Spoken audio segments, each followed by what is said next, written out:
Hello mga kagayam. So ito yung live fence na kakawati. Almost dying na siya, nag-struggle siya. Pipilit siya nag-struggle dahil dito sa wire.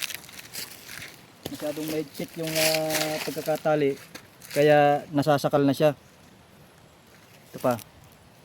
Oh. Hindi na makadaloy yung kailangan dumaloy doon sa kanyang katawan. Kaya ito nalalanta sila. Kaya ang gagawin natin ngayon, gagawin ko ngayon, luluwagan ko lang ito para mag-continue yung circulation ng nutrients.